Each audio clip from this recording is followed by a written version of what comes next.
Hello everyone, welcome to back my channel.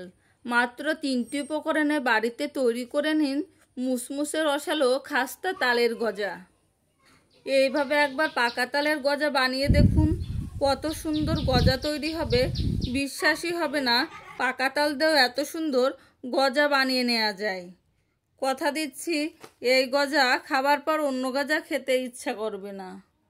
আমি 2 cup ময়দা নিয়ে নিয়েছি, দিয়ে দিলাম হাফ বাটি তালের কাঠ, সামান্য লবণ আর চিনি। এবার আমি খুব ভালো করে মেখে নেব। আমরা রুটি যেভাবে মাখি তার থেকে একটু শক্ত করে মাখতে হবে। উপর থেকে সামান্য তেল দিয়ে আরও ভালো করে মেখে নিন।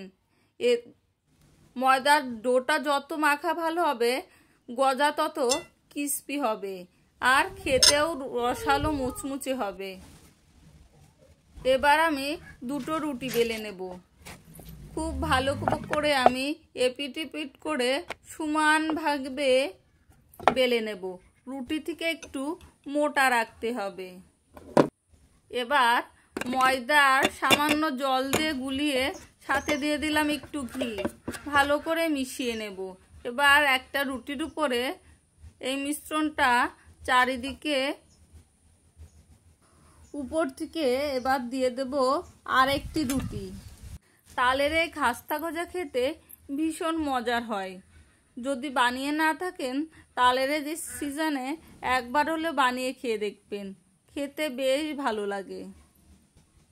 এবার এভাবে রোল করে নিয়ে ছুরির সাহায্যে আমরা কেটে নেব।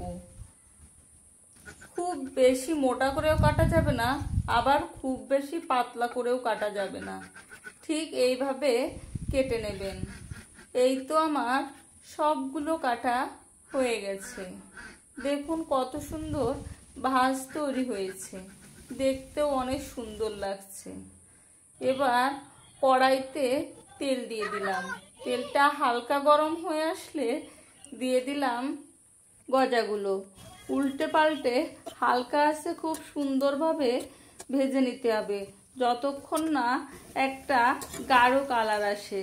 দেখুন কত সুন্দর একটা কালার এসেছে আর দেখতে কত লোভনীয় লাগছে। এবার সবগুলো গজা আমি উঠিয়ে নিলাম পাত্রে। এবার একটা শিরা তৈরি করে নেওয়ার পালা।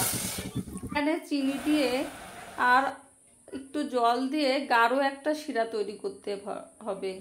এবার এই দেখুন কত সুন্দর লাগছে দেখতে। এভাবে বানিয়ে বাড়ির সবাইকে খাওয়ালে সবাই আপনার প্রশংসা করতে বাধ্য হবে। আর তালের বড়া, তালের লুচি থেকে একটা একটু অন্যরকম, খেতেও দুর্দান্ত স্বাদ।